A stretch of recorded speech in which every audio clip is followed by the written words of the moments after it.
So this is a much needed introduction. Let's get to know each other. Seafarer. Hey there, I'm the Engine Cadet, or newbie. And together, we've done quite a few jobs. But in reality, my name is Raphael, and I'm an engine cadet aboard a Suez Max oil tanker. The reason I'm making this video is because I've seen that we've grown to 100 subscribers. Actually, by the time of making this video, I think it's 129. But anyway, what I really am surprised is that when I check the audience, you guys are from all over the world. That makes me really, really happy. To celebrate this small milestone, I'd like to share what I feel is the life of an engine cadet. And I usually like to refer to them as the shrimps of the engine room. For those of you unfamiliar of the engine room hierarchy, this is how it looks like. And here is the engine cadet, or me, the lowest of the low. But seriously, when I came on board, I had so-so knowledge and basically 2 left hands. I was pretty bad, but more on that later. Before talking about the cadet already on the vessel, let's give a little bit of background information. So, an engine cadet usually studies at a maritime academy. And in my academy's case, I had to study 4 years of theoretical knowledge with 1 year at sea on a vessel. So, if you're curious about which academy I studied, it's the Maritime University of the Caribbean, located in Venezuela.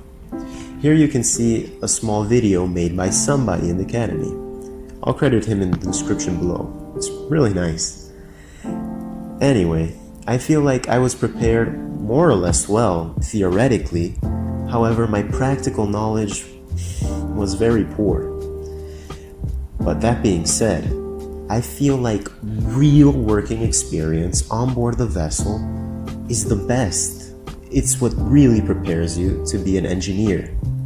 The reason I say this is because when you're faced with a problem on board and you have to think in order to find a solution, or if you see an engineer find the solution and he explains his thought process, well, that's preparing you for real life situations. And personally, if you can get your hands dirty and find the solution, me personally, it gives you a feeling of self-fulfillment that I really don't find ashore. So back to the main story. I finished the 4 years of classes at my academy and did a few interviews until a company accepted to sponsor my internship for 1 year on board this oil tanker that was in another country, in another continent. It was pretty exciting. Well, as soon as I got that news, I decided to prepare all my things. And, well, if you're curious of the things that I brought, the things that I should have gotten, and things that I brought for my academy in order to graduate when I get back, well, I'll go over that in a future video if you guys are interested. You never know if there's a cadet out there who needs a little bit of guidance. So with my things prepared, my suitcase in hand, my family with me, we went to the airport. And there I met up with a fellow Venezuelan who would also join the vessel with me.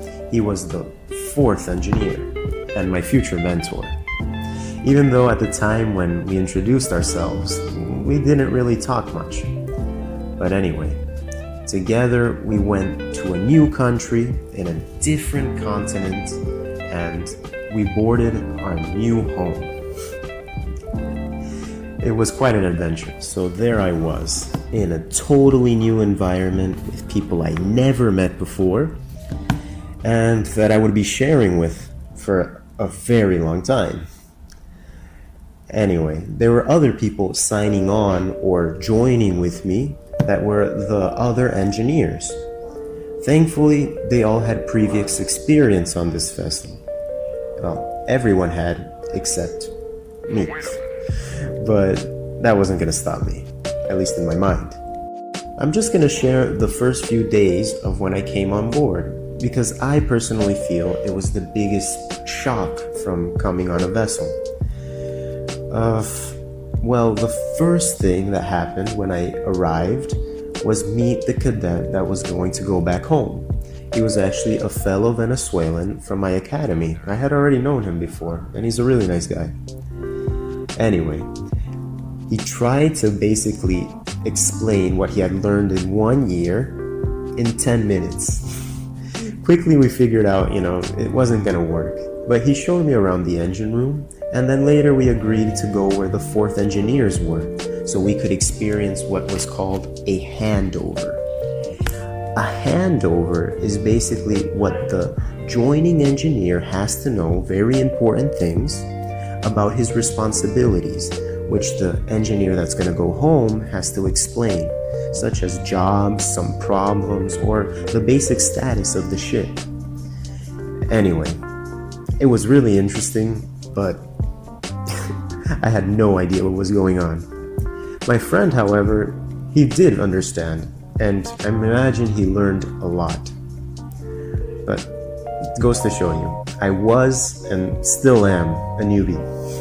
So after my fellow cadet friend and the rest of the off-signing crew left on the same ship we arrived, well, I felt I needed to get settled in, so I went to my cabin, and if you're curious about how my cabin looks like, you can check it out on this video where I fix the shower. I think there I give a more or less tour of my cabin.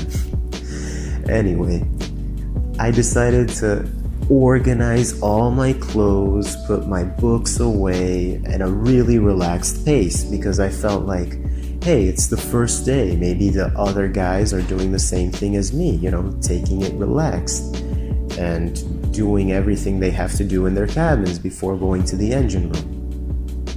Big mistake. When I finally decided to go down and maybe check out what's going on, I saw that all of them were already ready. All the engineers were running around, walking around the engine room, checking the things that they were responsible for. And when the 4th engineer saw me from afar, he came up to me and said, "What the hell took you so long?" It was really embarrassing, and it was the first of many scoldings that I received. So I'm gonna summarize a little bit of my first day in the engine room, which is a little bit of a blur, but I remember that I was familiarized about the layout of our engine room, the different floors, a brief overview of the machinery inside, and the emergency exits. However, I can say I knew a little bit about these machines theoretically back at the academy, but to see these machines up close and personal, see how huge they are when you're in front of them, to be honest, it's a little intimidating. And I'll admit, there were moments where I thought, what the hell am I doing here? And am I really gonna be here for 1 year? I don't understand. It's a little scary, but again, that was my personal experience. I hope that you, if you're a cadet, have a much better first day. Another important topic is relationship with the crew. And to be honest, I didn't integrate very well within the first day or the first few days on board. You see, when we first came on board, all the engineers were busy focusing, getting all the things they were responsible for under control. And I was pretty quiet and serious, and I didn't want to bother anybody. But looking back, I think I should have been more involved with them. I should have been walking around with them, even if I wasn't just told, come with me. I should have shown interest and gone, because in reality I was, what you could say, like a butterfly floating around the engine room, and it was a big problem sometimes when I would come later and the second engineer was like, hey, where were you? You know, I'm the one who gives the jobs around here. Why are you going off on your own? And it's because I felt like, well, I guess you guys were doing your own thing, you know? Mistake. You should always be aware of the engineers because they have to be supervising you. And you don't want to make their job more difficult than it already is. You are a risk if you have no experience. Therefore, stay safe and stay with an engineer on your first few days. That being said, it wasn't all bad the first few days. Somebody in the crew actually reached out, maybe seeing because I was a little quiet and isolated, and invited me to drink some coffee and share. And this person, believe it or not, wasn't even from the engine department. He was actually the third deck officer who was already a long time on the vessel, and I could see that he was missing home a little. But as he was sharing stories of his family and sharing stories of his hometown, he also shared very valuable information that I could use to adapt on life on a vessel, such as the importance of integrating with the crew. I also could understand that me, being the engine cadet and a newbie, am able to learn from everybody on the vessel because all these people have experience at sea. Therefore, I shouldn't limit myself.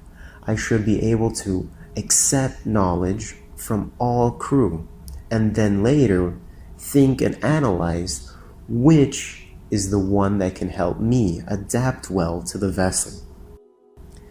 And with this knowledge, I feel that was my first few days at the vessel. Obviously, making lots of mistakes along the way and learning the hard way about the discipline and the routine life here on a vessel. However, I feel like as we grow in audience and there's more of a possibility that the people watching this are cadets or aspiring cadets, I'll share more of my progress and how I adapted to the life on a vessel. Even though some things may not be the same, my experience obviously is not the same as the experience of somebody else. I feel like sharing it is a nice way to learn and a nice way to, live the life of somebody else, even for just a little moment. And for those of you wondering if I'm going to share more small jobs that a newbie engine cadet like me does, don't worry, I have plenty of clips of things that I do around the engine room that I take whenever I have free time. And I feel like my batteries have recharged and I can share them with you all. I just need to go around editing them. Anyway, jobs that I have done are lube oil testing, which I know somebody asked me in a previous video. I hope to share that with you. The boiler pilot burner and emergency operation, which I also had a little bit of help with. The operation and dismantling of the sewage discharge pump, which I did show with the fourth engineer when he was here. He already went back home, but I feel like I can show you more about the operation of this multi-stage centrifugal pump now with his spirit by my side. There's also ball bearings and replacing them. There's also sodium hypochlorite, the chemical we use in the fourth chamber of our sewage treatment plant. So creating a solution and adding it. There's also Gamazyme, the bacteria we use for the sewage treatment plant, as well as for the maintenance of our black and gray water piping. That can be interesting as well. And also the fuel transferring system, which I have understood that it's quite important for aspiring engineers. And it takes a little while to learn, but I hope with my videos it's a little bit clearer for those of you who don't have any idea. So if you've made it to this part of the video, thank you. I feel very, very honored. And please bear in mind that these videos, although I put a lot of care into it, I do sometimes make mistakes. So if you do notice something, if you write it in the comments, I'd appreciate it, because in reality, this is also a learning experience for me. But anyway, thank you always for paying attention and as well as sharing this adventure with me. Don't forget, if you want, you can write on my Instagram account. I'm always willing to share stories with cool seafarers and aspiring cadets. And as always, success and nothing else, seafarer. I'm actually gonna do a small little message for the cadets back at my academy. So yeah, it's gonna be in Spanish. If you're not interested, you can stop now. Hola mis compañeros y colegas de la Marítima. Aquí está el cadete de máquinas en español. Y quiero hablar sobre unos mensajes que he recibido sobre gente diciendo que la Marina Mercante venezolana ya no vale la pena, que esta carrera no vale la pena, que simplemente uno debería rendirse y estudiar otra cosa. Bueno, te cuento que todos nosotros sabemos los obstáculos que hay adelante y pensar así en realidad no ayuda. De hecho, lo que hay que mantener es un poquito de optimismo, un poquito de perseverancia, pensar que si nosotros mejoramos y buscamos oportunidades, nosotros mismos buscarlas, yo creo que sí se puede avanzar, se puede prosperar, triunfar. De hecho, creo que perseverancia es el lema venezolano, en mi opinión. En fin, lo que yo te recomiendo es haz lo que a ti te hace feliz. Si esta carrera te hace feliz, sigue con él. Ahora, si eres nuevo y estás pensando solo en viajes y dinero, te va a costar mucho más esta carrera. Y quizás ese costo no tenga recompensa. Piénsalo. En fin, éxito y más nada, amigo. Hasta la próxima.